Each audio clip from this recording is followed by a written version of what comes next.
Oke, bismillahirrahmanirrahim. Assalamualaikum warahmatullahi wabarakatuh. Baik, yang saya hormati Bapak Andri Setiawan selaku Kepala Badan Sistem Informasi, kepada Pak Aris Sujarwo selaku Kepala Bidang Operasi, kepada Ibu Mayang Palupi selaku Kepala Bidang Perencanaan, kepada Bapak Ahmad Fatan Hidayatullah selaku Kepala Bidang Pengembangan, pada Ibu Lengit Marsudiening selaku Kepala Bidang Layanan Pengguna, kepada Bapak Ember Mustafa selaku Kepala Bidang Administrasi dan Manajemen Proyek, dan kepada Bapak Ibu Kadif TI Fakultas, dan kepada pemateri kita nantinya Mas Rizky Mardita dan Mas Herdiata, dan tentunya kepada sahabat BSI semuanya yang berbahagia. Oke, sebelumnya perkenalkan, nama saya Zulkarnain Indonesia Putra, saya UX Strategis dari tim Avatar atau tim Core. Nah, pada hari ini saya diberi kesempatan untuk sharing pada edisi Tech Talk 9 April 2026 ini. Nah, untuk materi yang akan kita bahas di sini adalah ada 3 kata kunci ya, yang pertama workflow, Figma, dan AI. Untuk materinya sendiri adalah UI Workflow with Figma Design AI dan Figma Make. Nah, di sini nanti kita akan membahas sebagai sebuah pengantar bagaimana mengintegrasikan dan melihat potensi AI dalam UX workflow. Nah, kenapa saya membawakan materi berkaitan dengan Figma? Di sini saya melihat bahwa kemampuan untuk mengoperasikan tools dalam suatu proses desain atau proses yang kita kerjakan kesehariannya itu sangat dibutuhkan.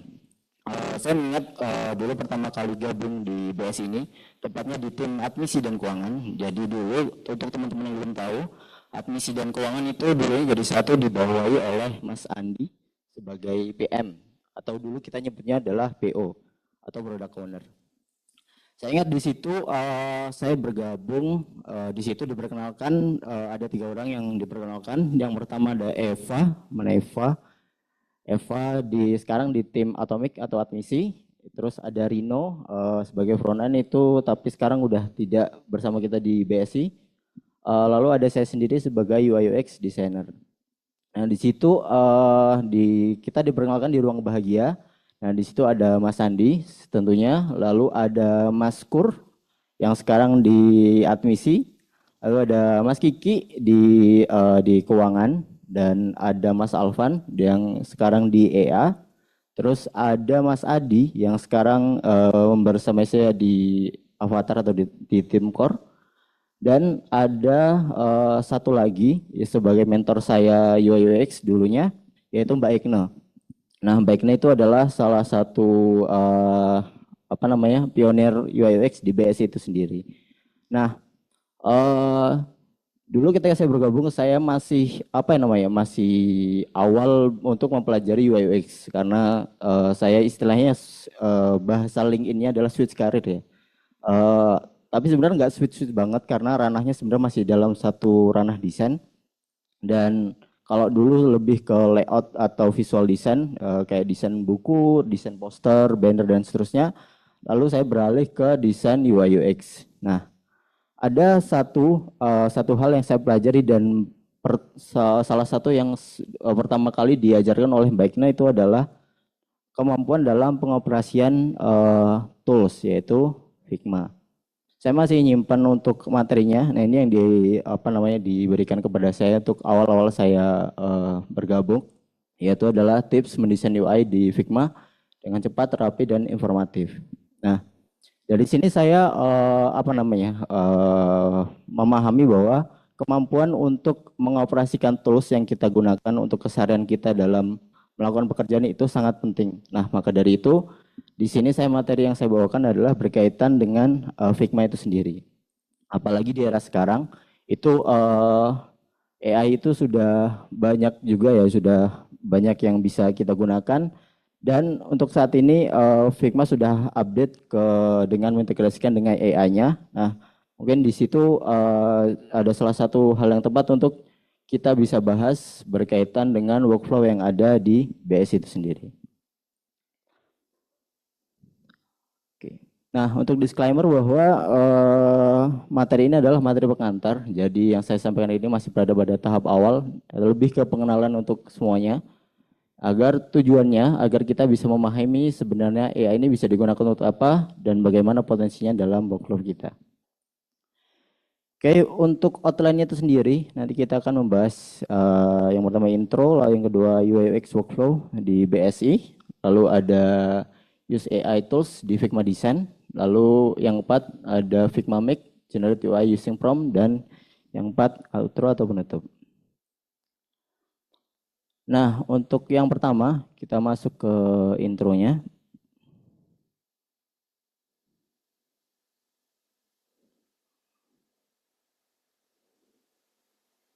Oke.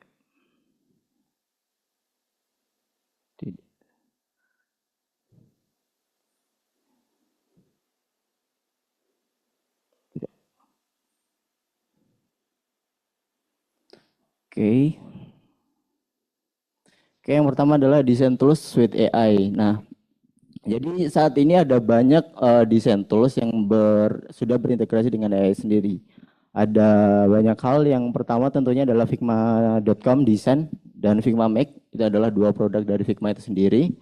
Lalu ada Magic Pattern, ada Magic Pads, dan ada salah satu yang sebenarnya ini istilah yang sedang hot saat ini adalah Stitch with Google.com. Nah, ini salah satu design tools yang bisa dibilang adalah Figma killer. Dan apalagi ada update terbaru itu sudah banyak hal-hal yang bisa digunakan atau dimanfaatkan. Lalu selain Stitch with Google, yang sedang hot juga di sini adalah Paper Design. Di sini berintegrasi dan berkolaborasi dengan Cloud, dan itu akan menghasilkan UI dari prompt dan sebagainya. Lalu ada Pencil Dev dan ada Lovable Dev yang mungkin teman-teman udah nyobain. Seperti itu.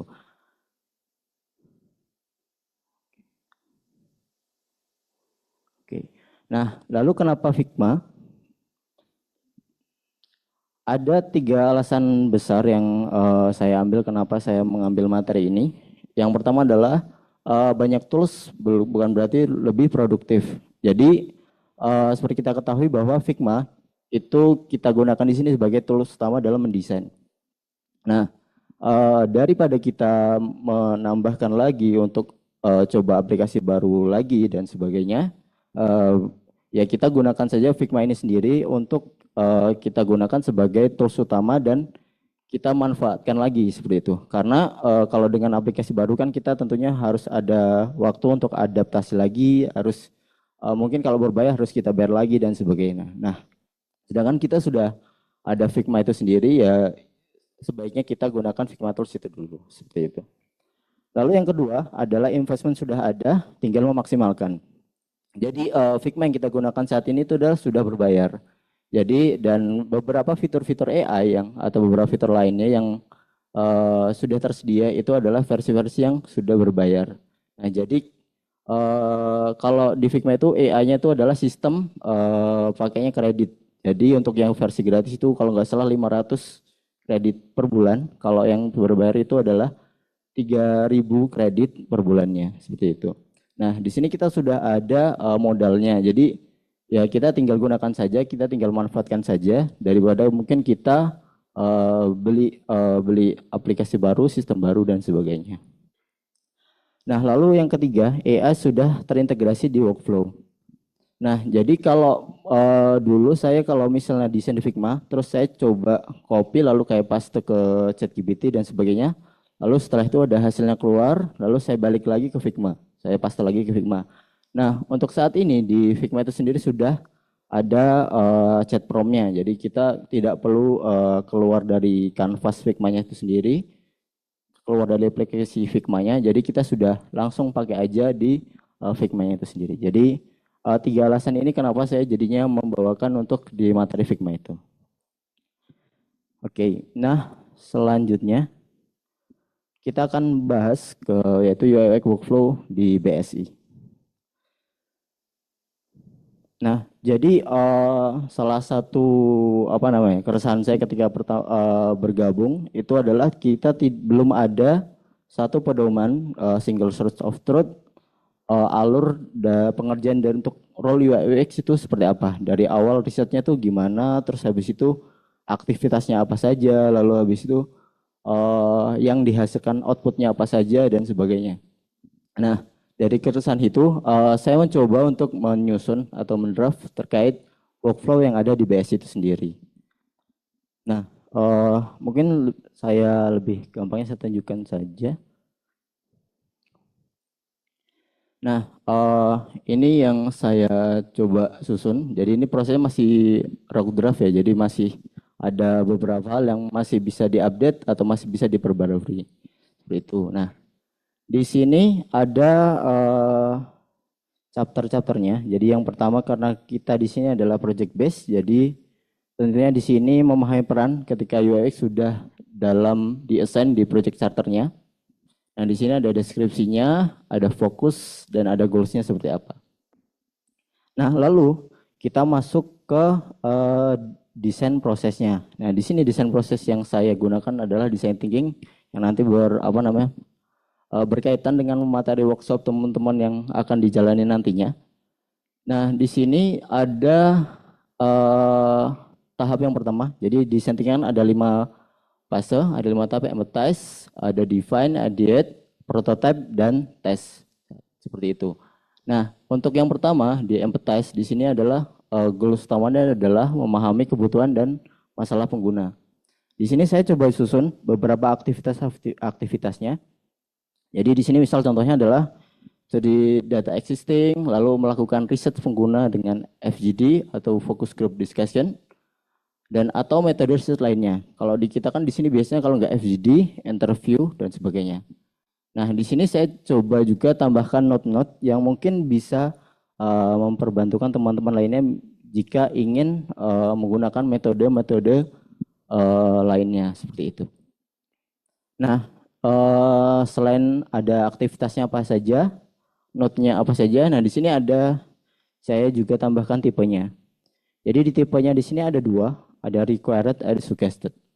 Jadi kalau required ini teman-teman memang harus lakukan untuk aktivitasnya itu. Kalau suggested itu disarankan seperti untuk lebih membantu dari hasil yang didapatkan. Tentunya ini melihat dari timeline dari teman-teman ya. Jadi apakah memungkinkan dikerjakan atau tidak, seperti itu. Lalu ada statusnya. Nah, di sini statusnya ada to do, in progress, under review, complete, dan skip. Kenapa saya tambahkan skip? Karena dalam design thinking itu sendiri cukup fleksibel, jadi tidak harus semua tahap dilakukan. Itu tergantung dari project teman-teman. Jika projectnya cukup kecil, cukup simple, mungkin ada beberapa tahap yang bisa teman-teman skip seperti itu. Jadi di sini saya tambahkan skip untuk sebagai opsionalnya. Nah, nantinya di sini juga ada PIC-nya. Nah, di sini agar lebih memudahkan teman-teman untuk misal ada kolaborasi dengan tim lain atau dari dev ingin menanyakan untuk ke desainernya. Nah, ini yang ngerjain siapa? Seperti itu. Nah, itu kalau misal mau diskusi ulang, mau melihat lagi untuk data-data dan yang ngelakuin seperti apa, kita langsung tahu yang ngerjain siapa, seperti itu. Nah, di sini ada macam aktivitasnya, lalu di sini ada saya tambahkan outputnya. Jadi ketika melakukan sesuatu, teman-teman nanti akan ada hasil yang didapatkan. Misal di sini dari empathize tadi ada daftar kebutuhan atau pain point-nya seperti apa. Nah, ada empathy map, ada persona dan sebagainya. Nah, di sini teman-teman bisa melampirkan filenya di sini dan bisa menambahkan note-nya di sebelah kanan. Seperti itu. Nah, di bawahnya juga ada notes lainnya. Jadi untuk pengingat teman-teman bahwa ada mungkin guideline-guideline yang perlu ditepati seperti itu. Seperti data berbasis persuasi atau wawancara bukan asumsi dari tim internal dan sebagainya. Nah, di sini ada proses yang lainnya, ada define. Nah, di sini juga ada formatnya sama ya, cuma mungkin aktivitasnya yang berbeda dan outputnya juga yang berbeda, seperti itu. Lalu setelah itu ada ideate, di sini explore solution. Di sini seperti sketching idea, ada penyusunan user flow, to be atau BPMN dan sebagainya. Nah, di sini contohnya saya ambil ada penyusunan information arsitektur. Jadi mungkin ketika ada sistem baru, menu baru, misal fitur baru. Nah, ini fiturnya itu diletakkan di aplikasi mana, menunya di mana, apakah menjadi menu, submenu dan sebagainya. Ini untuk mempermudah teman-teman untuk mendesain dan membantu dalam development untuk mengetahui letaknya di mana, seperti itu. Karena mungkin ini adalah salah satu hal yang miss ya dari penyusunan information arsitektur itu sendiri. Jadi ketika mau follow up lagi, ini tadi letak menunya di mana ya dan seterusnya. Jadi di sini diharapannya tentu akan membantu teman-teman untuk dokumentasi yang lebih baik dan hasil research desain yang lebih baik juga. Nah, di sini ada outputnya, sketsa, solusi, user flow, struktur navigasi atau AI-nya. Nah, di sini ada prototype. Nah, di sini goals-nya tentunya adalah membuat solusi agar dapat diuji. Nah, di sini hasil utamanya adalah high fidelity atau UI desainnya. Nah, di sini saya note juga, jadi nantinya kita akan menggunakan pillar design system. Ini sudah bisa digunakan, cuma nantinya perlu review lagi dengan manajemen tentunya. Lalu ada file baru. Jadi ketika teman-teman mau buat file baru, di sini saya sudah membuatkan template yang dapat diduplikat. Jadi ketika teman-teman file baru, nanti bingung nih, ini menunya apa aja sih? Page-nya apa aja, diisi apa aja. Nah, di sini saya sudah siapkan template-nya. Jadi teman-teman bisa mengikuti ini. Itu sudah ada template cover-nya seperti apa, terus page-page-nya apa saja dan sebagainya. Nah, lalu ada prototype, interaksi prototype ya lebih tepatnya. Jadi di sini teman-teman bisa memberikan interaksi kepada UI-nya itu sendiri.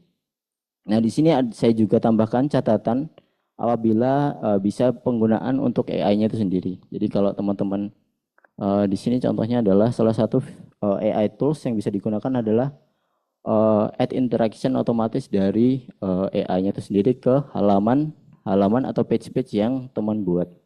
Seperti itu. Nah, lalu ada aktivitas lainnya, lalu outputnya juga seperti apa dan node-nya. Nah, lalu ada tes, ini tahap terakhir dari design thinking, yaitu memvalidasi ke usernya itu sendiri. Jadi ada review design, menyusun, tujuan dan skenario testing, usability testing, observasi, iterasi desain dan sebagainya. Nah, setelah tadi desain proses, lalu ada beberapa hal yang perlu dilakukan pasca desain thinking atau desain prosesnya itu sendiri. Yang pertama adalah handoff. Nah, di sini teman-teman agar tidak lupa ketika menyerahkan hasil desain kepada developer untuk memastikan bahwa pengembang dapat mengimplementasi desain tanpa asumsi. Jadi harus lebih jelas untuk implementasinya. Nah, di sini ada salah satu contohnya adalah persiapan aset desain dan ada penjelasan responsif dan accessibility-nya. Atau beberapa hal interaksinya seperti micro interaction-nya, misal ketika diklik tombol button-nya, itu nanti apakah setelah diklik akan langsung disable untuk menghindari misal tombol simpannya double klik atau sebagainya. Nah, ini hal-hal seperti ini kan kalau tidak ada interaksinya kan tidak terlihat. Jadi di sini lebih jelas lagi kita tambahkan di dokumentasinya. Seperti itu. Dan ada yang terakhir adalah sesi handoff dengan developer. Nah, di sini sharing knowledge berkaitan dengan desainnya itu sendiri. Nah, lalu ada user manual dan documentation. Nah, di sini teman-teman salah satu hal yang dilakukan adalah penyusunan user manual. Nah, di sini saya juga sudah buatkan untuk user manual guidance-nya. Jadi teman-teman bisa akses saja nantinya di sini. Itu sudah ada template-nya juga ketika pembuatannya yang diganti apa saja, lalu outline-nya apa saja, seperti itu. Nah, lalu ada juga QA testing. Nah, di sini nanti mungkin perlu diskusi ulang ya, karena kita sekarang kan sudah ada QA tester, jadi mungkin berkolaborasi nanti akan seperti apa untuk QA testingnya. Dan yang terakhir adalah launching, seperti itu. Nah, ini adalah workflow yang di BS yang saya coba susun, karena nanti berkaitan dengan grading juga ya. Jadi nanti ini bisa jadi salah satu acuan dalam grading untuk UI UX itu sendiri. Oke, nah Untuk prosedurnya, jadi nanti yang di Confluence tadi nanti akan saya jadikan template di Confluence. Nah, ketika udah ada VSD-nya, nanti teman-teman bisa buat di salah satu page yang ada di FSD. Nah, nanti teman-teman bisa ketika sambil melakukan desain proses, nanti bisa teman-teman update untuk page-nya itu sendiri. Jadi PIC-nya siapa, statusnya apa. Kalau misalnya udah ada outputnya, nanti tinggal melampirkan outputnya seperti itu. Nah, lalu masuk ke chapter yang ketiga, yaitu US AI Tools di Figma. Sebenarnya untuk materi ini sebelumnya sudah disampaikan oleh teman kita Feby ya, Feby JS sebelumnya. Cuman di sini saya sampaikan lagi untuk mengingatkan teman-teman bahwa US AI Tools ini sangat disarankan untuk digunakan seperti itu. Karena ini berkaitan dengan mengakselerasi hal-hal yang teman kerjain. Nah, untuk lebih gampangnya saya bagi menjadi 4 fitur utama. Yang pertama adalah fitur generatif dan tata letak. Itu ada first draft. Jadi teman-teman kalau misalnya untuk teman-teman desain, biasanya kalau mulai desain itu dari kanvas kosong. Nah, untuk saat ini kita sudah bisa pakai first draft. Jadi nanti bisa nge-generate untuk wireframe-nya seperti itu, atau mungkin simple UI juga bisa di generate.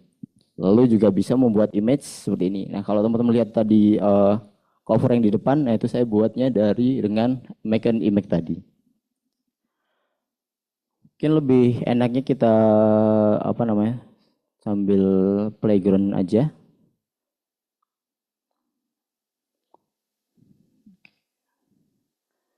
Nah, untuk penggunaannya nanti teman-teman bisa pakai yang ini, lalu di sini bisa pakai first draft.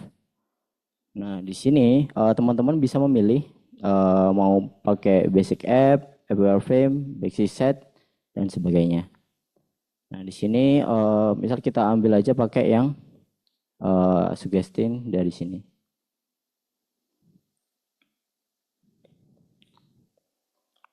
Seperti itu.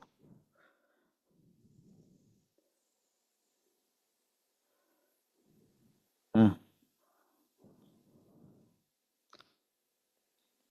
jadi ini adalah contohnya. Jadi teman-teman nggak harus, misal bingung untuk layoutnya mau seperti apa dan sebagainya.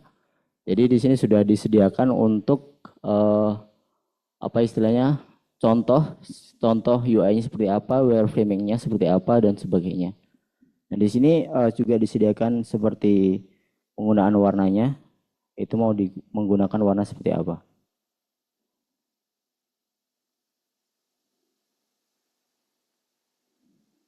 Oke. Nah, itu tadi contoh yang first draft. Lalu kita masuk ke yang kedua, yaitu adalah pengolahan teks atau copywriting-nya. Nah, di sini kita juga bisa rewrite atau menulis ulang, mentranslate. Nah, ini sangat penting ya digunakan nanti karena produk-produk kita nantinya kita akan menggunakan dua bahasa Indonesia dan bahasa Inggris. Nanti penggunaan fitur ini akan sangat bermanfaat untuk teman-teman semua. Lalu ada shorthand, misal ada teks contoh deskripsi yang kepanjangan, nanti bisa diperpendek dengan ini. Nah, lalu ada yang text suggestion juga. Saya biasanya menggunakan untuk sampel data. Nah, misal di sini untuk contohnya, di sini sudah ada data dummy. Nah, teman-teman bisa klik sampai khusus yang nge-wrap kontainer yang data tabelnya aja. Nah, di sini di kanan ini teman-teman bisa drag and drop ke bawah seperti ini. Jadi dia nanti akan secara otomatis membuat sampel datanya seperti apa. Kalau saya biasanya cukup buat 2 aja, lalu habis itu yang sisanya saya tambahkan untuk data dummy-nya. Nah, lalu yang ketiga ada fitur produktivitas dan organisasi. Di sini ada yang pertama adalah rename layer. Nah, di sini jika teman-teman desainnya frame 1, 2, 3, frame 2, 4, 5 dan sebagainya, nanti akan secara otomatis bisa di rename dengan AI. Jadi nanti akan menunjukkan kontainernya yang mana dan sebagainya. Ini sangat bermanfaat untuk merapikan dalam hasil desain teman-teman. Lalu ada replace content, mereplace isian gambar dan sebagainya. Dan lalu yang saya highlight di sini adalah add interaction. Tadi sempat saya mention. Dan untuk playgroundnya, misal di sini, ini adalah contoh halaman loginnya. Di sini saya jadiin ini contoh yang pertama kalinya, lalu ketika udah isian, dan seterusnya. Nah, di section ini saya coba tambahkan prototipe-nya. Nah, di sini di tab prototype saya tambahkan untuk saya klik untuk add interaction.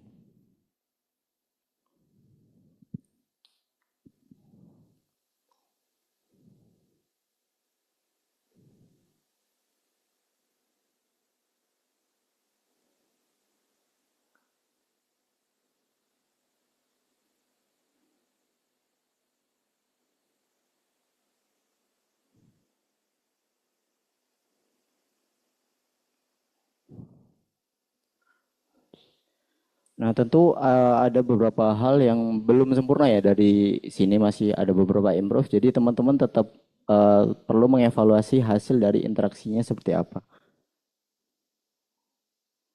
Seperti itu. Nah, tapi daripada buat sendiri kan, ketika udah ada kita nyambungin satu-satu dari banyak page kan kita lebih gampang dengan adanya add interaction itu sendiri. Seperti itu. Ini contoh dari penggunaannya. Lalu ada manipulasi gambar tingkat lanjut. Ada remove background. Ya, ini yang biasanya sering banget digunakan. Ada expand image. Expand image itu memperbesar area gambar. Misal gambarnya kotak mau dijadiin panjang, itu bisa pakai expand image. Ada boost resolution, kalau gambarnya pecah-pecah, itu nanti teman-teman bisa pakai ini.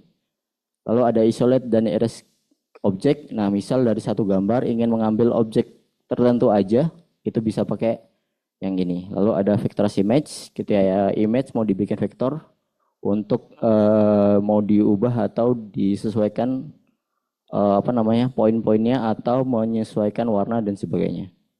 Nah, kita contohkan yang remove background. Ini saya gunakan ketika BSI Day tahun lalu. Jadi saya didapat amanah untuk membuat di multimedianya. Nah, di sini saya contohnya adalah yang leadership, the leaders.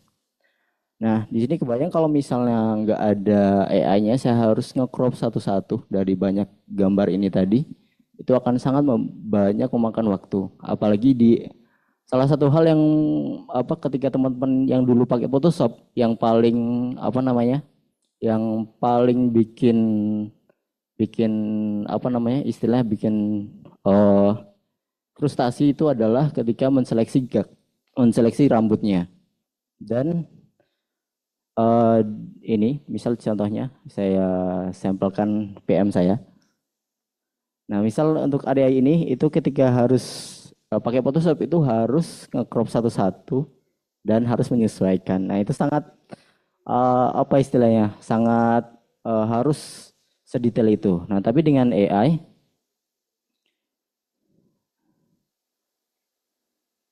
nah ini teman-teman bisa klik yang di sini remove background.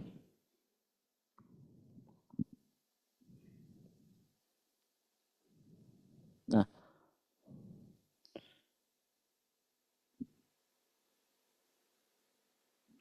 dan hasilnya ternyata sangat bagus seperti itu. Dan maka dari itu penggunaan remove background ini sering saya gunakan untuk terutama desain-desain poster atau desain-desain lainnya juga.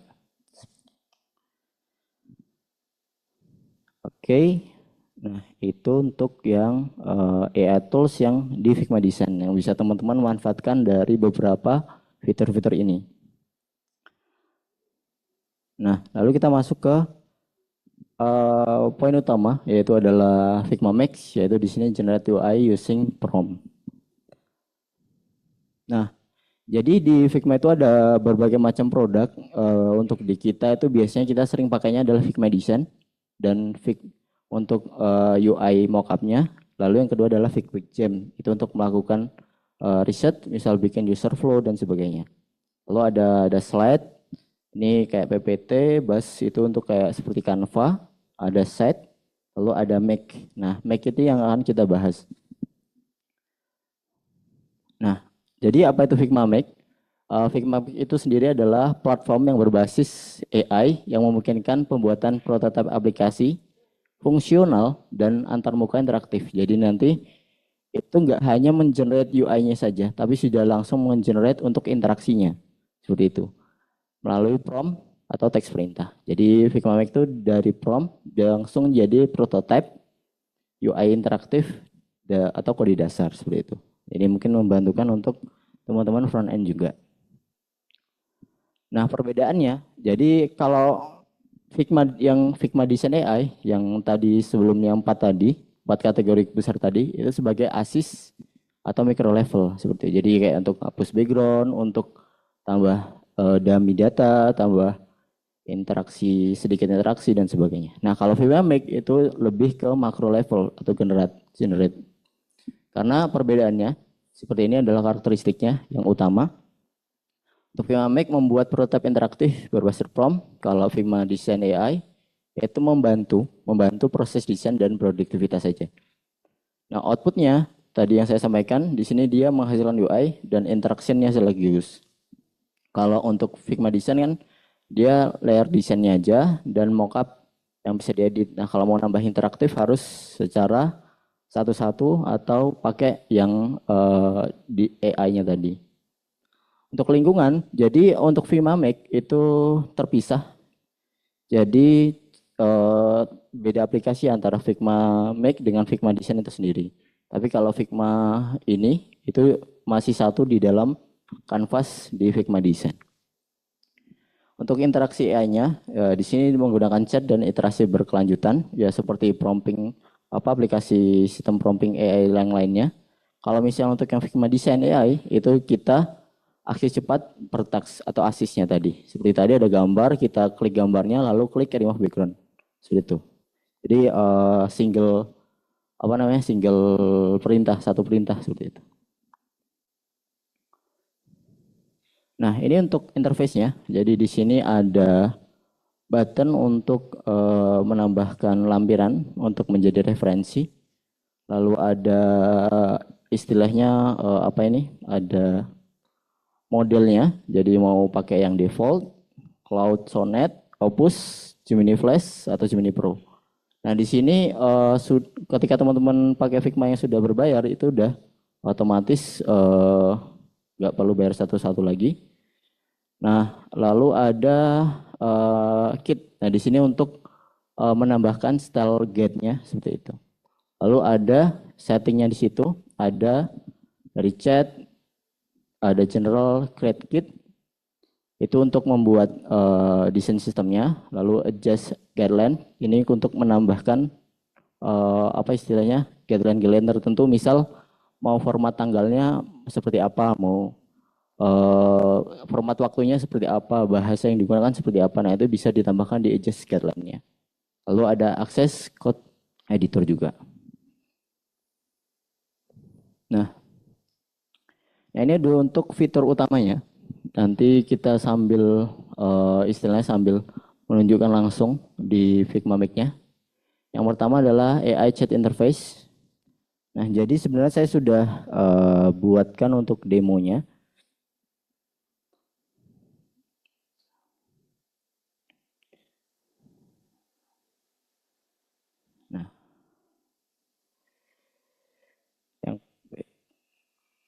Nah, ini ada 2 contoh demo tadi. Untuk AI chat interface itu adalah yang sebelah sini. Jadi di sini teman-teman bisa melakukan promptingnya di sini, di kiri ini, seperti itu. Lalu ada lampiran desain, gambar dan sejenisnya. Nah, itu tadi yang di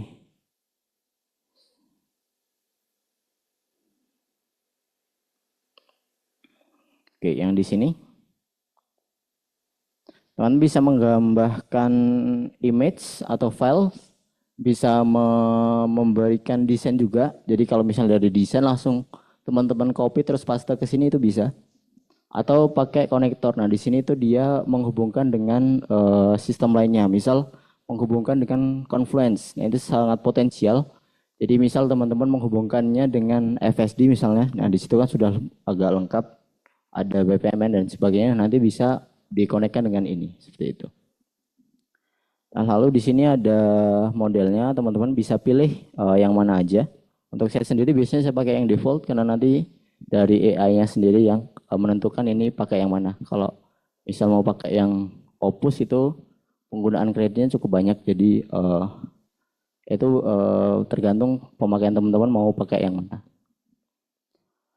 Lalu ada di ini, nah ini desain sistem kit. Kalau tidak ada nanti teman-teman bisa buat di sini untuk create kitnya. Nah, di sini mau buat dari awal atau kalau misalnya udah ada library-nya teman-teman bisa digabungkan dengan ini. Nah, lalu dengan library.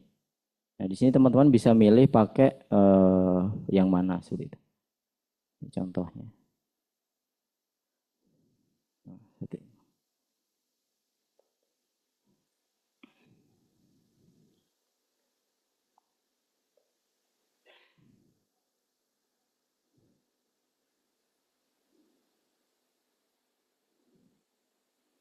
Nah, ini create a kit, terus import library style-nya. Lalu di sini mau menambahkan guideline-nya.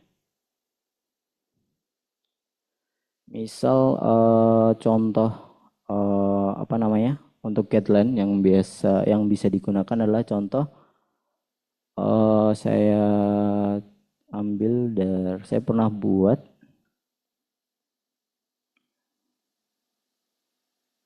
Oke.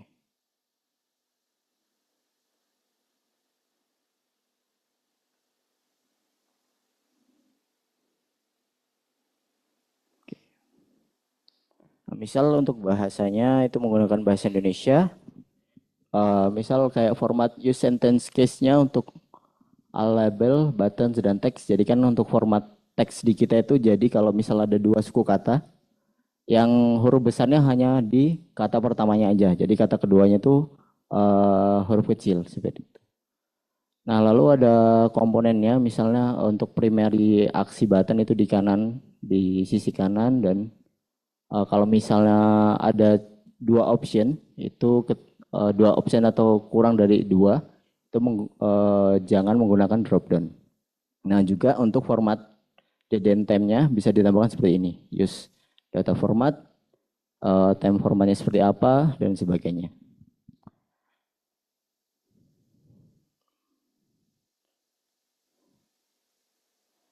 Ya, nah, itu untuk contoh pembuat kalau style kits dan guideline-nya.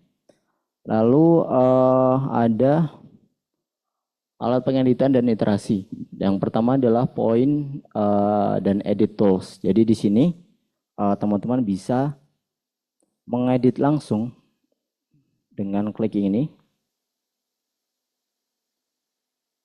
Misal ini mau diganti teksnya, itu bisa diubah.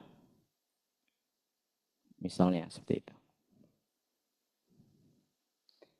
Nah, ini salah satu yang mungkin bisa dipertimbangkan untuk digunakan. Lalu ada code editor, ada version history. Jadi kalau teman-teman mau lihat code-nya nanti bisa pakai ini. Atau mau lihat versinya. Jadi kan tadi kita nge-prompt terus ada iterasi prompt lainnya, bisa pakai yang versi ini. Ini hasilnya. Lalu ada publikasi kolaborasi, ini teman-teman bisa publikasikan ke web, lalu bisa teman-teman copy hasil desainnya tadi, hasil promptnya tadi,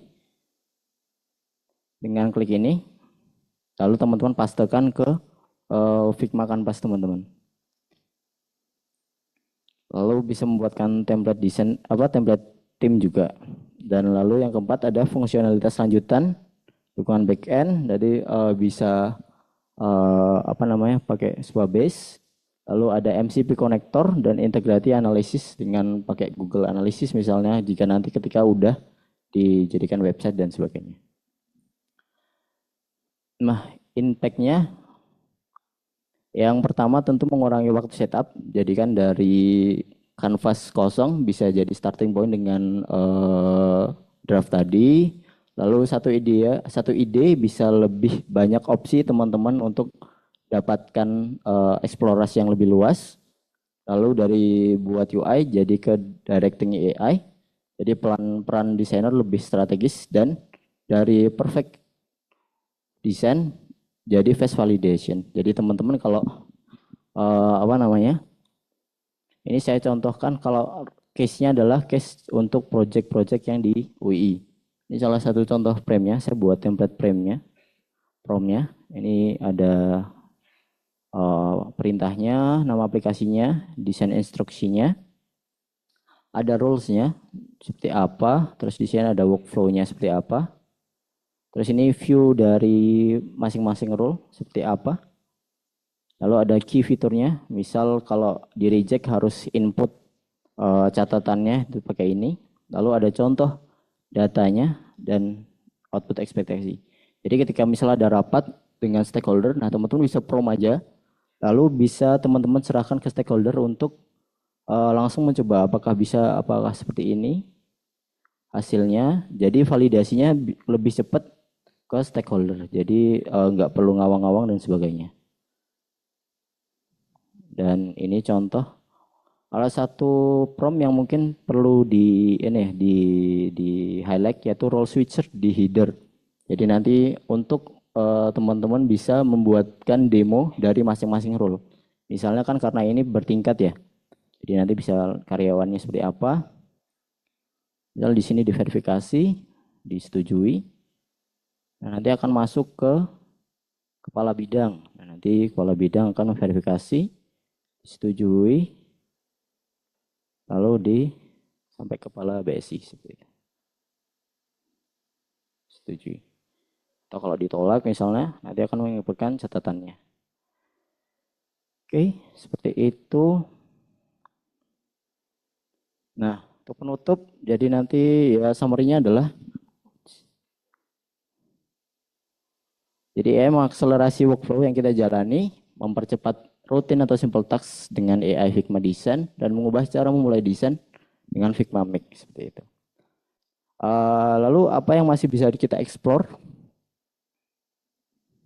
Figma MCP yang pertama, jadi bisa tanpa pakai Figma Make, jadi chat prompt-nya itu nanti kita bisa tambahkan di canvas Figma Design. Lalu tentunya ada Stitch, Figma Google, salah satu Figma killer yang saat ini ada. Lalu ada Mapper Design juga. Jadi ya untuk sebagai penutup, jadi tools hanyalah tools, nilai sebenarnya datang dari bagaimana kita menggunakan.